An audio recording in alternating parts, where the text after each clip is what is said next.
아들의 손이 통장을 집어드는 순간 박재복은 아무 말도 하지 못했습니다. 68해를 살아오는 동안 그는 단 한 번도 그 통장을 남의 손에 쥐어준 적이 없었습니다. 새벽 4시면 어김없이 일어나 생선 냄새가 밴 작업복을 입고 나가던 사람. 손가락 마디마다 굳은 살이 박히도록 살아온 사람. 그 통장 안에는 그의 젊음이 한 장씩 접혀 들어가 있었습니다. 아버지 이제 쉬세요. 제가 다 알아서 할게요. 아들 재원의 목소리는 한없이 부드러웠습니다. 마치 오래전부터 준비해온 말처럼. 재복은 그 부드러움이 왜 그렇게 낯설게 느껴지는지 알 수 없었습니다. 그냥 고개를 끄덕였습니다. 늙었으니 이제 쉬어야지 라고 스스로를 다독이면서. 그런데 다음날 아침 은행에서 전화가 왔습니다. 고객님, 어제 오후 3시에 전액 이체가 완료되었는데 확인하셨습니까? 박재복은 그 자리에서 무릎이 꺾였습니다. 하지만 그것은 시작에 불과했습니다. 이후 드러난 진실은 모두를 무너뜨렸습니다. 박재복이라는 사람. 경상도 바닷가 마을에서 태어난 박재복은 15살에 처음 배를 탔습니다. 아버지가 갑자기 세상을 떠나면서 집안의 가장이 된 것이 그때였습니다. 중학교 졸업장도 채 받기 전에 바닷물이 그의 손등을 태웠고 그물줄이 그의 손바닥에 흉터를 새겼습니다. 그것이 그의 훈장이었습니다. 25에 결혼했습니다. 아내 순남은 부산 자갈치시장 옆 작은 국밥집 딸이었습니다. 둘 다 가진 것 없이 만났지만 그래서 더 단단히 붙어 살았습니다. 순남은 오전에는 시장에서 물건을 팔고 오후에는 삿바느질을 했습니다. 재복은 새벽에 배를 타고 낮에 돌아와 잠깐 눈을 붙이고 저녁엔 부두에서 짐을 부렸습니다. 그렇게 번 돈으로 5평짜리 단칸방에서 시작했습니다. 아들 재원은 그들의 유일한 자식이었습니다. 늦게 얻은 자식이라 더 귀했습니다. 재복이 33, 순남이 30에 낳은 아이. 재복은 아들이 태어난 날 처음으로 어른이 되면서 동시에 아이가 된 것 같은 느낌을 받았다고 했습니다. 그 작은 손을 쥐었을 때 이 아이에게는 굶기지 않겠다고 공부시키겠다고 내가 못한 것 다 시켜주겠다고 속으로 맹세했습니다. 재원은 정말 공부를 잘했습니다. 장학금을 받아 서울로 대학을 갔습니다. 재복과 순남은 아들 대학 합격 통보를 받던 날 밤 서로 끌어안고 울었습니다. 기쁨의 눈물인지 고생이 끝났다는 안도의 눈물인지 알 수 없었습니다. 서울에서 대학을 나온 재원은 번듯한 건설회사에 취직했습니다. 몇 년 뒤엔 서울 여자를 데려왔습니다. 박미선. 서울 토박이의 대학원까지 나온 여자였습니다. 첫 인사 자리에서 순남은 미선이 불편했습니다. 말 한마디 한마디가 단정했지만 그 단정함 속에 어떤 거리감이 있었습니다. 시장 냄새가 배어있는 순남을 향해 미선은 웃으면서도 눈을 살짝 내리깔았습니다. 순남은 그것을 보았지만 그냥 넘겼습니다. 아들이 좋아하는 사람이니까. 결혼 후 재원 부부는 서울에 살았습니다. 재복과 순남은 여전히 부산에 있었습니다. 명절에 올라오는 아들 이따금 오는 전화. 그 정도면 괜찮다고 스스로 말했습니다. 순남이 떠난 날. 5년 전 순남이 쓰러졌습니다. 뇌졸 중이었습니다. 빠르게 병원에 갔지만 반신이 마비되었고 말도 어눌해졌습니다. 재원이 내려왔습니다. 병원비 걱정하지 말라고 했습니다. 재복은 그 말이 고마웠습니다. 순남은 2년을 더 살다 세상을 떠났습니다. 재복의 손을 꼭 쥐고 눈을 감았습니다. 재복은 그날 이후 아무것도 먹지 않았습니다. 사흘을 굶다 재원이 내려와 억지로 밥을 먹였습니다. 아버지 이제 서울 올라오세요. 혼자 계시면 안 됩니다. 재복은 고개를 저었습니다. 순남이 살던 집, 그 부엌, 그 마당, 그 마루가 싫지 않았습니다. 오히려 거기 있어야 순남을 느낄 수 있을 것 같았습니다. 그렇게 1년이 지났습니다. 재원이 다시 내려왔습니다. 이번엔 미선도 함께였습니다. 아버지 저희가 근처에 작은 오피스텔 하나 알아봤어요. 아버지 노후 자금 저희가 관리해 드릴게요. 이 나이에 혼자 통장 들고 계시면 보이스피싱이니 뭐니 위험하잖아요. 그 말을 들으며 재복의 가슴 한쪽이 서늘해졌습니다. 그러나 아들의 얼굴을 보며 생각했습니다. 이 아이가 설마 내 핏덩어리인데. 통장이 아들 손에 넘어간 것은 그날 저녁이었습니다. 재복은 서명을 했습니다. 굳은 살 박힌 손으로. 평생 처음으로 자신의 전부를 남의 손에 넘기면서. 그날 밤 재복은 이상하게도 잠이 오지 않았습니다. 천장을 보며 생각했습니다. 왜 이렇게 불안하지? 아들한테 맡겼는데. 그러나 그 불안의 이유는 다음날 새벽에 밝혀졌습니다. 은행에 전화. 아침 6시. 제복은 습관대로 새벽에 눈을 떴습니다. 커피를 끓이고 마루에 앉았습니다. 그리고 7시가 조금 넘었을 때 핸드폰이 울렸습니다. 박제복 고객님이시죠? 저는 부산 에코은행 고객센터 상담원 김소연입니다. 어제 오후 3시 40분에 고객님 계좌에서 전액 이체가 진행되었는데 본인이 직접 신청하신 것 맞으신가요? 제복은 잠시 말이 나오지 않았습니다. 전액이요? 네, 고객님. 잔액 전부가 다른 계좌로 이체되었습니다. 혹시 가족분께서 대신 처리하신 것인지 확인차 연락드렸습니다. 제복은 천천히 말했습니다. 아들이 했을 겁니다. 아들한테 맡겼으니까요. 아, 그러시군요. 그럼 이체된 계좌가 아드님 명의 계좌인지 확인해 보시겠어요? 수신 계좌는 IBK 기업은행 명의로 은행 직원이 계좌 번호를 읽어 내려갔습니다. 제복은 그 번호를 받아 적었습니다. 그리고 전화를 끊은 뒤 재원에게 전화를 걸었습니다. 신호가 3번 울리고 재원이 받았습니다. 아버지 벌써 일어나셨어요? 재원아, 은행에서 전화가 왔다. 전액 이체가 됐다던데. 아, 네. 제가 어젯밤에 처리했어요. 아버지 돈 제 명의 계좌로 옮겨뒀어요. 관리하기 편하게요. 재원아, 그 계좌 번호 좀 알 수 있겠냐? 잠시 침묵이 흘렀습니다. 왜요, 아버지? 그냥 알고 싶어서. 재원은 계좌 번호를 말해 주었습니다. 제복은 그 번호와 은행 직원에게 들은 번호를 비교했습니다. 달랐습니다. 제복의 손이 떨렸습니다. 늙어서 떨리는 것인지 다른 이유 때문인지 알 수 없었습니다. 그는 오래 앉아 있었습니다. 순남이 살던 마루, 순남이 앉던 자리에 혼자 미선의 다른 얼굴. 재원이 아니라 미선에게 전화한 것은 그날 오후였습니다. 혹시 제가 잘못 들은 것인지 확인하고 싶었습니다. 미선은 처음에 당황하는 기색이 없었습니다. 아버님, 재원이가 처리한 거 맞아요. 아버님 돈 잘 관리해 드리려고요. 미선아, 계좌 번호가 재원이가 말해준 것이랑 은행에서 읽어준 것이랑 다르던데. 짧은 침묵. 아, 그건 제 명의 계좌예요. 재원이 거랑 같이 굴리는 게 더 이율이 좋아서요. 내 계좌로 들어갔다는 거냐? 아버님, 저희가 관리한다는 게 그 뜻이에요. 아버님 불안하시면 제가 통장 사본 보내드릴게요. 그 통장 사본은 끝내 오지 않았습니다. 이웃 할머니의 말. 사흘 뒤 제복은 오랜 이웃 강정순 할머니를 만났습니다. 정순 할머니는 제복보다 3살 위였지만 무릎이 좋지 않아도 매일 동네를 한 바퀴 돌았습니다. 제복 씨 얼굴이 왜 그래요? 무슨 일 있어요? 제복은 처음엔 괜찮다고 했습니다. 그러다 정순 할머니가 자기 옆에 앉아 조용히 기다리자 결국 이야기를 꺼냈습니다. 정순 할머니의 얼굴이 굳었습니다. 제복 씨, 그거 조심해야 해요. 우리 옆 동네 최 씨 영감도 똑같이 당했어요. 아들이 통장 가져가고 나서 연락이 끊겼다고. 요즘 그런 일이 얼마나 많은지. 아니야, 우리 재원이는 그런 애가 아니야.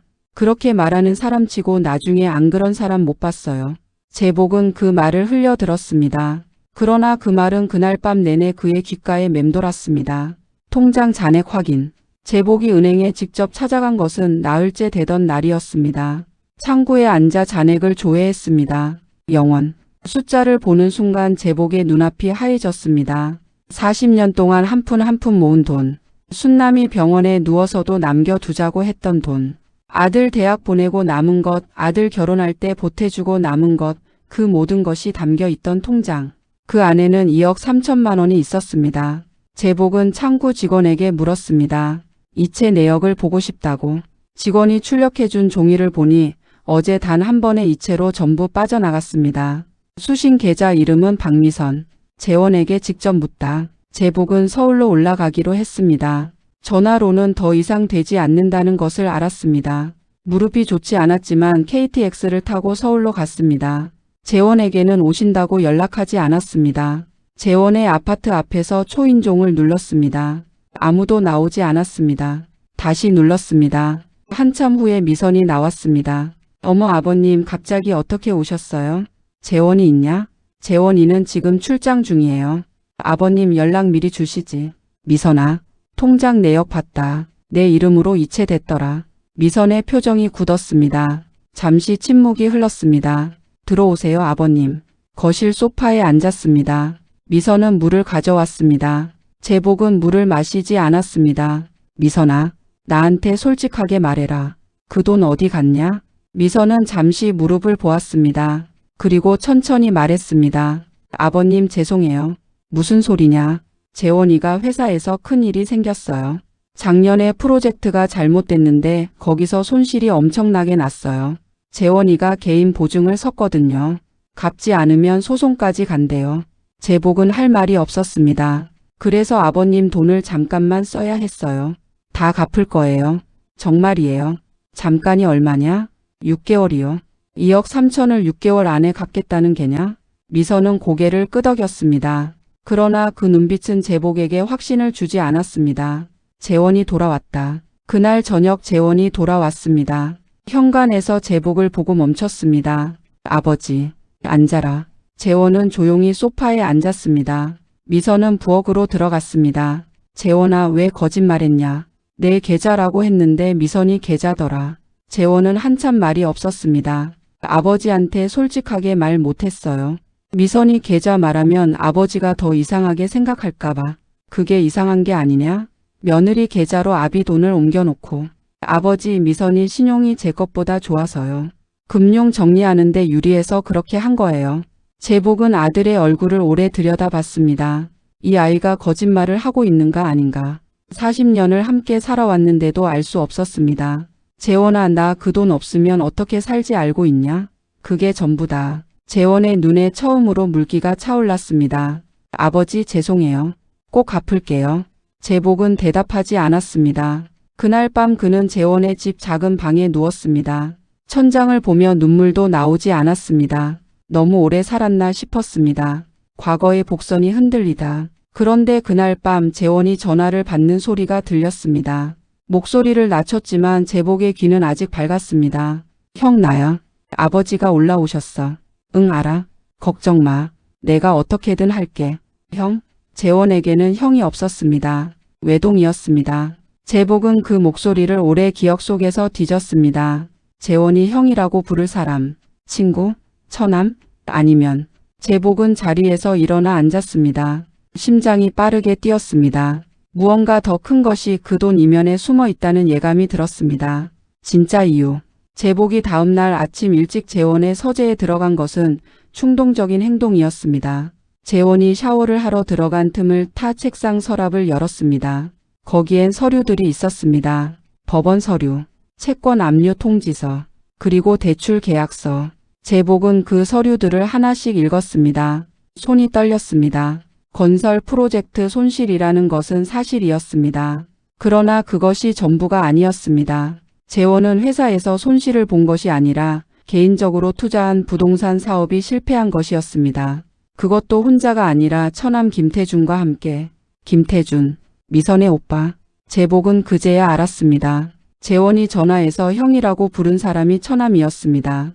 그 사업에 들어간 돈이 수억 원이었고 그중 상당 부분이 지금 제복의 통장에서 빠져나간 돈이었습니다. 제복은 서류를 내려놓았습니다. 손이 아팠습니다. 관절이 아닌 다른 곳이. 미선의 진짜 속내.